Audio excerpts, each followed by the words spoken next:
Congo से अहमदाबाद लौटे एक व्यापारी को और युगांडा से बेंगलुरु लौटी एक महिला को आइसोलेशन में रखा गया है। इबोला से संक्रमित होने की आशंका होने के कारण उनकी जांच की जा रही है, लेकिन इस चर्चा ने भारत के स्वास्थ्य व्यवस्था को अलर्ट कर दिया। नमस्कार, आप देख रहे हैं अमर उजाला, मैं आपके साथ कृष्ण वल्लभ नारायण। देखिए, फिलहाल मेरी मौजूदगी पटना में है और मैं फिलहाल गर्दनीबाग अस्पताल के पास हूँ।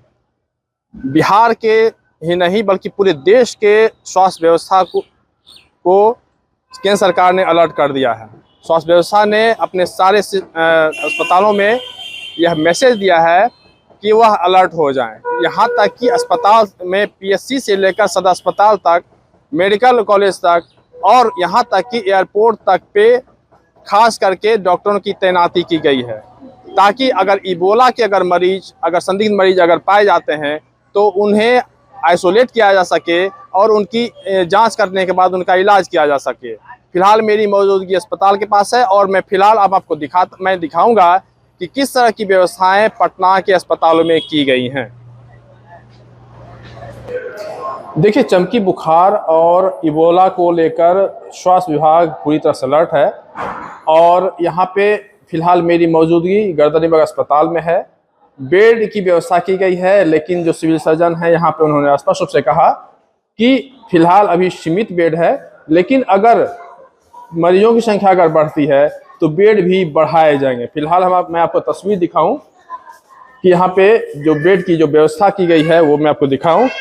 यह बेड है और इसी में यह व्यवस्था की गई है। चूंकि मरीज अभी नहीं है, इस वजह से इसमें फिलहाल दूसरे मरीज हैं, लेकिन यही एक रूम है जिसमें 4 बेड लगे हुए हैं और इस चारों बेड में पर इसकी व्यवस्था होगी। अगर ये मरीज अगर आते हैं, इबोला के मरीज हों या फिर चमकी बुखार के जो मरीज हैं, अगर वो आते हैं तो फिर उनका इलाज किया जाएगा।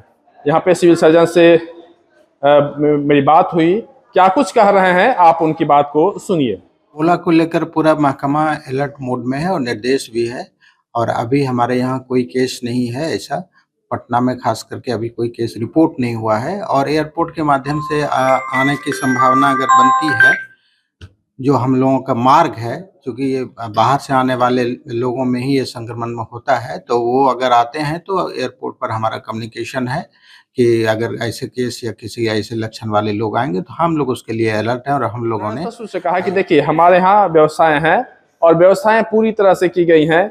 उसके लिए जो सरकार का जो दिशा निर्देश है वो जो आया है उस पर हम लोग काम भी कर रहे हैं।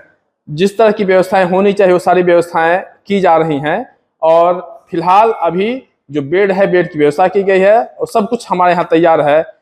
एयरपोर्ट की बात करें कि जब यात्री जब एयरपोर्ट पे जब आएंगे, यानी कि इंटरनेशनल फ्लाइट जब आएंगी पटना एयरपोर्ट पे, तो वहाँ पे इसकी सूचना पहले से कम्युनिकेशन इनका होगा और एयरपोर्ट पे पहले से डॉक्टरों की टीम तैयार रहेगी ताकि उनकी स्कैनिंग की जा सके। क्योंकि जिस तरह से अभी 2 मामले मिले हैं, ये अलग बात है कि बिहार में ये मामले नहीं हैं। जो इबोला के जो मामले हैं वो गुजरात में देखे गए हैं। तो ऐसे में फिलहाल जो स्वास्थ्य विभाग है भारत सरकार केंद्र सरकार की, तो वह पूरी तरह से अलर्ट है और सभी राज्यों को अलर्ट किया गया है कि आप इसकी जांच करें और अगर इस तरह का कुछ संदिग्ध अगर मरीज पाया जाता है तो अविलंब उसका आइसोलेशन हो। एक क्वारंटाइन वार्ड भी बना के रखा है दानापुर में, ताकि कोई ऐसी परिस्थिति आए तो हम लोग उससे निपट सकें। उसका तैयारी तो हम लोग किए हुए हैं। आएगा तो उसके हिसाब से पहले तो जांच होनी चाहिए, जांच के बाद ही उसका हम लोग डायग्नोसिस कर सकते हैं। यही तो है। चमकी बुखार को लेकर क्या उसके लिए पूरा व्यवस्था है, हम लोग उसके लिए मतलब अलर्ट है। किस तरह से चमकी बुखार के मरीजों के लिए किस तरह से क्या? मरीज सेमी कॉन्शियस आता है, चमकी आता है तो हम लोग ड्रिप वगैरह लगाते हैं, एंटी कन्वल्सेंट देते हैं।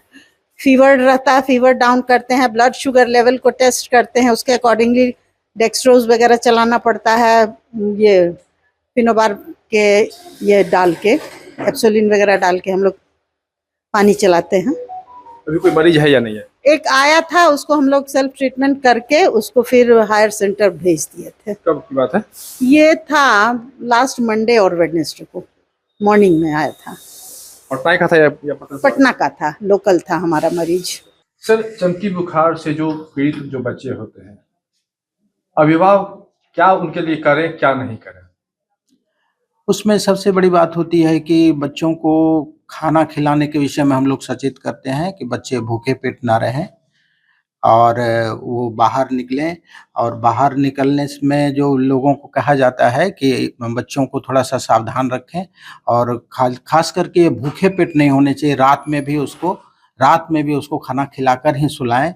ऐसा देखा जाता है कि उसमें शुगर का लेवल नीचे हो जाता है, संभवतः ऐसा कहा जाता है। तो मुख्य रूप से पानी का सेवन करें बढ़िया से। आपके राज्य की खबरें, आपके शहर की खबरें सबसे पहले जानने के लिए देखते रहें अमर उजाला। चैनल को सब्सक्राइब जरूर कर लें और पाएं हर अपडेट।